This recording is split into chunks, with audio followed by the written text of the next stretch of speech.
आज हम पढ़ेंगे सबसे सुंदर लड़की चैप्टर नंबर 19। Let's start.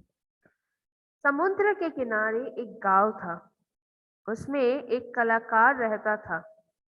वह दिन भर समुद्र की लहरों से खेलता रहता, जाल डालता और सीपियां बटोरता। रंग बिरंगी कौड़ियां, नाना रूप के सुंदर सुंदर शंख, चित्र विचित्र पत्थर, ना जाने क्या क्या समुद्र जाल में भर देता। उसे उसने वह तरह तरह के खिलौने उनसे वह तरह तरह के खिलौने, तरह तरह की मालाएं तैयार करता और पास के बड़े नगर में बेच आता। उसका एक बेटा था। नाम था उसका हर्ष। उम्र अभी 11 भी नहीं थी, पर से ऐसे समुद्र की लहरों में ऐसे घुस जाता जैसे तालाब में बतख। एक बार ऐसा हुआ कि कलाकार के एक रिश्तेदार का मित्र कुछ दिनों के लिए वहां छुट्टियां मनाने आया। उसके साथ उसकी बेटी मंजरी भी थी। होगी कोई 9-10 वर्ष की, पर थी बहुत सुंदर, बिल्कुल गुड़िया जैसी। We all know that in ocean we get different type of shells, right? If you've been to the ocean sides, you must have seen the shells, the beads. There are different type of shells with different type of shapes, and it looks very beautiful. Even when you keep it in the sun, it emits some lights also. So यहाँ पे एक कलाकार की बात की जा रही है। कलाकार हम किसे कहते हैं? जो डिफरेंट डिफरेंट चीजों से कुछ इनोवेटिव एंड क्रिएटिव बनाता हो। तो यहाँ पे कलाकार की बात की जा रही है जिसका गांव समुद्र के किनारे था, ओशन के किनारे था। वह दिन भर समुद्र की लहरों में खेलता रहता और जाल फेंक के वो बहुत सारी सीपियां बटोरता, बहुत सारी सीपियां कलेक्ट करता। बहुत सारे रंग बिरंगी कौड़ियां, नाना रूप के सुंदर सुंदर शंख, द शेल्स, और बहुत सारे पत्थर जिनका रूप और रंग बहुत ही सुंदर था। और ना जाने जब वो जाग फेंकता था तो समुद्र उसमें क्या क्या भर देती थी, और जिससे वह तरह तरह के खिलौने बनाता था और मालाएं बनाता था, और जिससे वो पास के नगर में, पास के टाउन में जाके वो उसे बेचकर अपनी अर्निंग करता था और अपना जीवन चलाता था। उसका एक बेटा भी था जिसका नाम था हर्ष। उसकी उम्र अभी लगभग 11 साल होगी या 11 के आसपास होगी, परंतु वो लहरों में ऐसे घुस जाता जैसे मानो तालाब में बतख घुस जाते हैं। एक बार की बात है कि उस कलाकार के एक रिश्तेदार, उनके एक रिलेटिव गांव में छुट्टियां मनाने आए थे और उनके साथ उनकी बेटी भी आई थी जो कुछ 9-10 वर्ष की होगी, जिसका नाम था मंजरी। और मंजरी देखने में बहुत सुंदर थी, बिल्कुल एक गुड़िया जैसी, एक डॉल जैसी। हर्ष बड़े गर्व के साथ उसका हाथ पकड़कर उसे लहरों के पास ले जाता।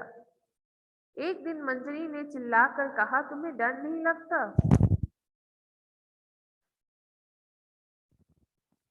हर्ष ने जवाब दिया, डर क्यों लगेगा?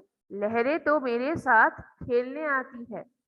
और तभी एक बहुत बड़ी लहर दौड़ती हुई हर्ष की ओर आई, जैसे उसे निगल लेगी।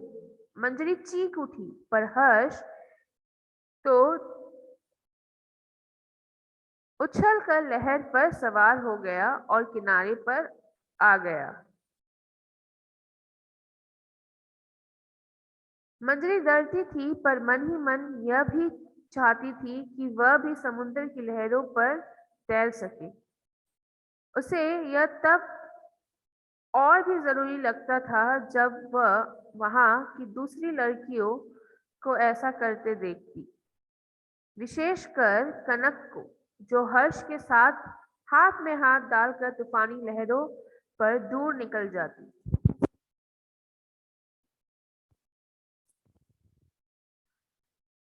तो हर्ष और मंजरी में बहुत अच्छी फ्रेंडशिप हो गई थी, बहुत अच्छी मित्रता हो गई थी। तो हर्ष बड़े गर्व के साथ मंजरी का हाथ पकड़कर उसे लहरों के पास लेकर आता। तो मंजरी एक दिन चिल्लाकर बोलती है, क्या तुम्हें डर नहीं लगता? तुम इतनी बड़ी बड़ी लहरों में जाते हो, तुम्हें लहरों से डर नहीं लगता? हर्ष जवाब देता है, भला मैं क्यों लहरों से डरूं? लहरें तो मेरे पास आती है ताकि मैं उनके साथ खेल सकूं और वो मेरे साथ खेल सके। और तभी एक बहुत बड़ी लहर हर्ष की ओर आती है, ऐसा मानो कि वो हर्ष को निगल लेगी। मंजरी चीख उठती है, पर हर्ष उछलकर उस लहर के अंदर घुस जाता है और किनारे तक आ पहुंचता है। मंजरी को बहुत ही बड़ी लहरों से डर लगता था, पर मन ही मन वो भी चाहती थी कि वो भी समुद्र की लहरों में तैर सके। और तब जब वो आसपास की लड़कियों को देखती थी कि वे बहुत ही निडर होके समुद्र की लहरों के साथ खेल रही है, खासकर तब जब वो कनक को देखती थी, Kanak is the name of the girl here, जब वो कनक को देखती थी और उसे बहुत ही अच्छा लगता था, वो सीखना चाहती थी कि किस तरीके से वे लहरों के अंदर जाकर तैर कर वापस आ सकते हैं।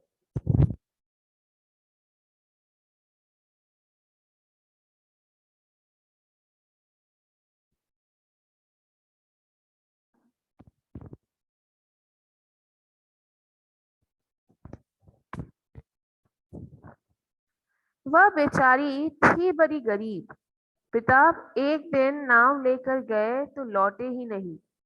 माँ मछलियां पकड़कर किसी तरह दो बच्चों को पालती थी। कनक छोटे छोटे शंखों की मालाएं बनाकर बेचती। मंजरी को वह लड़की जरा भी नहीं भाती थी। हर्ष के साथ उसकी दोस्ती तो उसे कतई नहीं पसंद थी। एक दिन हर्ष ने देखा कि कई दिनों से उसके पिता एक सुंदर सा खिलौना बनाने में लगे थे। वह एक पक्षी था जो रंग बिरंगे सीपियों से बना था। वह देर तक देखता रहा, फिर पूछा, बाबा, ये किसके लिए बनाया है? कलाकार ने उत्तर दिया, ये सबसे सुंदर लड़की के लिए। मंजरी सुंदर है ना? 2 दिन बाद उसका जन्मदिन है। उस दिन तुम इस पक्षी को उसे भेंट में देना। तो पहले सेकंड पेज के पहले पैराग्राफ में कनक के बारे में बताया गया है। वो बहुत ही गरीब थी और एक दिन उसके पिता लहरों में नाव लेके गए, परंतु लौट कर नहीं आए। माँ मछलियां पकड़कर किसी तरह दो बच्चों को बड़ा कर रही थी और कनक छोटे छोटे सीपियों या शंखों को जोड़कर उनकी मालाएं बनाती थी, जिसे वे बाजार में बेच देती थी। मंजरी को कनक और हर्ष की मित्रता पसंद नहीं थी और उसे कनक भी बिल्कुल नहीं भाती थी। एक दिन हर्ष ने देखा कि उसके पिता बहुत दिनों से एक खिलौना बना रहे हैं जो कि रंग बिरंगे सीपियों से बना हुआ है। तो बहुत देर देखने के बाद उसने अपने पिताजी से पूछा, बाबा, ये खिलौना किसके लिए बना रहे हो? कलाकार ने उत्तर दिया, ये सबसे सुंदर लड़की के लिए। मंजरी सुंदर है ना? 2 दिन बाद उसका जन्मदिन है, तुम ये खिलौना उसे दे देना, उसे बहुत अच्छा लगेगा। हर्ष की खुशी का पार नहीं था। बोला, हाँ हाँ बाबा, मैं ये पक्षी मंजरी को दूंगा। और वह दौड़कर मंजरी के पास गया, उसे समुद्र के किनारे ले गया और बातें करने लगा। फिर बोला, 2 दिन बाद तुम्हारा जन्मदिन है? हाँ, पर तुम्हें किसने बताया? बाबा ने। उस दिन तुम क्या करोगी? सवेरे उठकर नहा धोकर सबको प्रणाम करूंगी, घर पर तो सहेलियों को दावत देती हूँ, वे नाचती गाती हैं। और इस तरह बात करते करते वे ना जाने कब उठे और दूर तक समुद्र में चले गए। सामने एक छोटी सी चट्टान थी। हर्ष ने कहा, आओ छोटी चट्टान तक चले। मंजरी काफी निडर हो चली थी, बोली चलो। तभी हर्ष ने देखा कनक बड़ी चट्टान पर बैठी है। कनक ने चिल्ला कर कहा, हर्ष यहाँ आ जाओ। हर्ष ने जवाब दिया, मंजरी वहां नहीं जा सकती, तुम इधर आ जाओ। तब मंजरी ने भी कनक को देखा, उसे ईर्ष्या हुई, वो वहां क्यों नहीं जा सकती और क्या उससे कमजोर है। वह यह सोच ही रही थी कि एक बहुत सुंदर शंख दिखाई दिया। मंजरी अनजाने ही उस ओर बढ़ी। तभी एक बड़ी लहर ने उसके पैर उखाड़ दिए और वह बड़ी चट्टान की दिशा में लौट गई। उसके मुंह में खारा पानी भर गया, उसे होश नहीं रहा। जब हर्ष अपने बाबा से पूछता है कि वह यह खिलौना किसके लिए बना रहे हैं, तो उसके बाबा हर्ष से कहते हैं कि मैं ये खिलौना सबसे सुंदर लड़की के लिए बना रहा हूँ। मंजरी सुंदर है ना, तो 2 दिन बाद उसका जन्मदिन है, तो ये तुम मंजरी को दे देना। यह बात सुनकर हर्ष की खुशी का ठिकाना नहीं था। उसने कहा, जरूर जरूर, मैं जरूर ये पक्षी मंजरी को दूंगा। और वो दौड़ता हुआ मंजरी के पास गया और मंजरी को समुद्र के पास लेते गया। वे बात करने लगे तो हर्ष ने कहा कि 2 दिन बाद तुम्हारा जन्मदिन है ना। मंजरी ने कहा, हाँ, तुम्हें कैसे पता, तुम्हें किसने बताया। बाबा ने कहा, तो तुम उस दिन क्या करोगी। तो मंजरी ने कहा कि मैं सुबह सुबह उठूंगी, उठकर फ्रेश होकर नहा धोकर सबको प्रणाम करूंगी और सहेलियों को, अपने फ्रेंड्स को दावत दूंगी, उन्हें बहुत अच्छा लगेगा। और बातों बातों में वे बात करते करते उन्होंने ये ख्याल नहीं दिया कि वे लहर में बहुत दूर तक जा चुके थे, समुद्र में बहुत दूर तक जा चुके थे और पास ही में एक छोटी चट्टान थी। तो हर्ष कहता है, चलो वहां जाके बैठते हैं।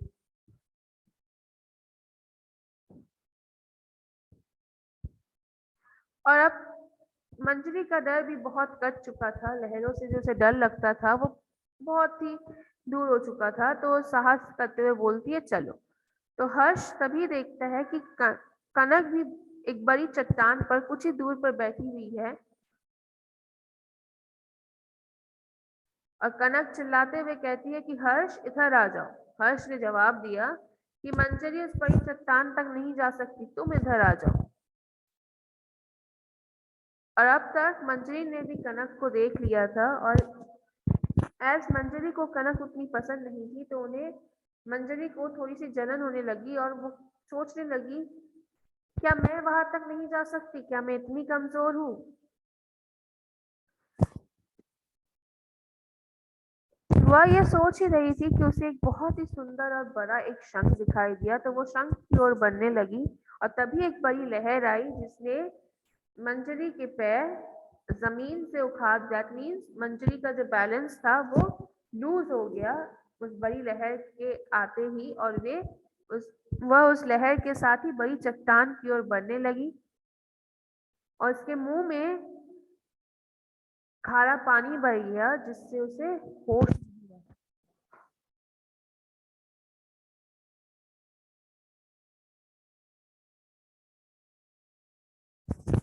यह सब आन फान में हो गया। हर्ष ने देखा और चिल्लाता हुआ वह उधर बढ़ पड़ा। तभी एक और लहर आई और उसने उसे मंजरी से दूर कर दिया। अब निश्चित था कि मंजरी बड़ी चट्टान से टकरा जाएगी, परंतु उसी क्षण कनक उस क्रोधल लहर और मंजरी के बीच कूद पड़ी और उसे हाथों में थाम लिया। दूसरे ही क्षण तीनों छोटी चट्टान पर थे।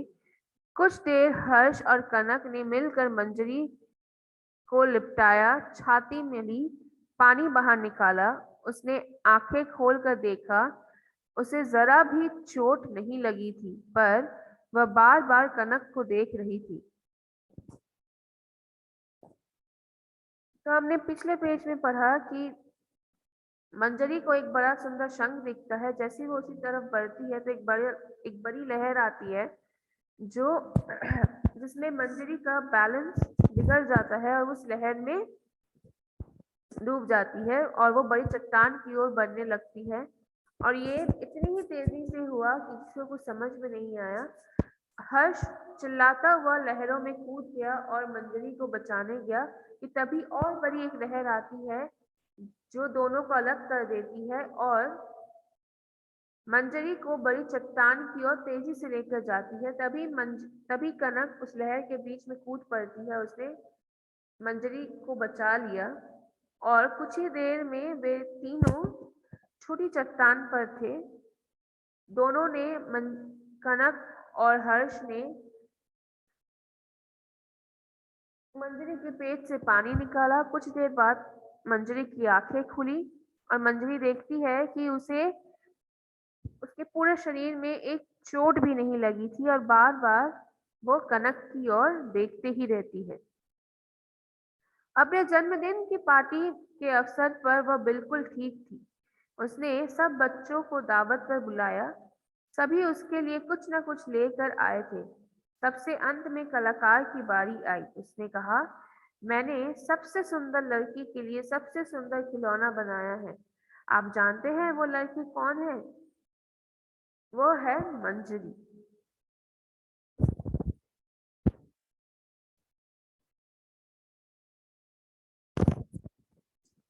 मंजरी अपने जन्मदिन के पहले तक बिल्कुल स्वस्थ हो गई थी। उस मंजरी ने गांव में जितने भी दोस्त थे, जितने भी बच्चे थे, उन्होंने उसको दावत पर बुलाया। सभी आए, सभी को बहुत अच्छा लगा और सभी मंजरी के लिए कुछ ना कुछ लेकर आए थे और सबने मंजरी को एक तोहफा दिया। तभी लास्ट में कलाकार की बारी आई तो कलाकार ने कहा कि मैंने सबसे सुंदर लड़की के लिए सबसे सुंदर खिलौना बनाया है। क्या आप बता सकते हो कि सबसे सुंदर लड़की यहाँ पे कौन है? तो वो लड़की है मंजरी। सबने खुशी से तालियां बजाई। हर्ष अपनी जगह से उठा और बड़े प्यार से वह सुंदर खिलौना उसने मंजरी के हाथों में थमा दिया। मंजरी बार बार उस खिलौने को देखती और खुश होती। यह सुनने के बाद, कलाकार की बातें सुनने के बाद, मंजरी सबने खुशी से ताली बजाई और हर्ष अपनी जगह से उठकर मंजरी के पास जाता है खिलौना लेकर, उसे खिलौना एज अ प्रेजेंट उसे प्रेजेंट करता है, उसे देता है। मंजरी को यह खिलौना देख के बहुत ही खुशी हुई और वो बार बार खिलौने की ओर देख रही। तभी क्या हुआ? मंजरी अपनी जगह से उठी। उसके हाथ में वही सुंदर पक्षी था। वह धीरे धीरे वहां आई जहां कनक बैठी थी। उसने बड़े स्नेह भरे स्वर में उससे कहा, यह पक्षी तुम्हारा है। सबसे सुंदर लड़की तुम ही हो। वह एक क्षण तब सभी अचरज से दोनों को देखते रहे। फिर जब समझे तो सभी ने मंजरी की खूब प्रशंसा की। कनक अपनी प्यारी प्यारी आंखों से बस मंजरी को देखे जा रही थी और दूर समंदर में लहरें चिल्ला चिल्ला कर उन्हें बधाइयां दे रही थी। मंजरी बहुत देर तक खिलौने को अपने हाथ में लेते हुए उसे देखते रहती है और अचानक अपनी जगह से उठकर वे जहां पर कनक बैठी है उस ओर जाती है और जाकर बड़े धीमे स्वर में उसने कनक से कहा कि ये सुंदर पक्षी तुम्हारे लिए है क्योंकि यहाँ पे सबसे सुंदर लड़की तुम हो। सभी बड़े ही आश्चर्य होके, बड़ी सरप्राइज होके मंजरी की ओर देखते रहे और जब उन्हें ये समझ में आया कि मंजरी ने ऐसा क्यों किया तो सभी ने मंजरी की बहुत प्रशंसा की और जोर से तालियां बजाई और कनक अपनी छोटी छोटी प्यारी प्यारी आंखों से मंजरी की ओर देखते ही रह गई और दूर समुंदर चिल्ला चिल्ला कर उन्हें बधाइयां दे रहे थे। What is the gist of the story? Story से हमें क्या पता लगता है? स्टोरी से हमें ये पता लगता है कि beauty is something which does not only lies in an artificial way. Beauty is something which lies within you. Okay?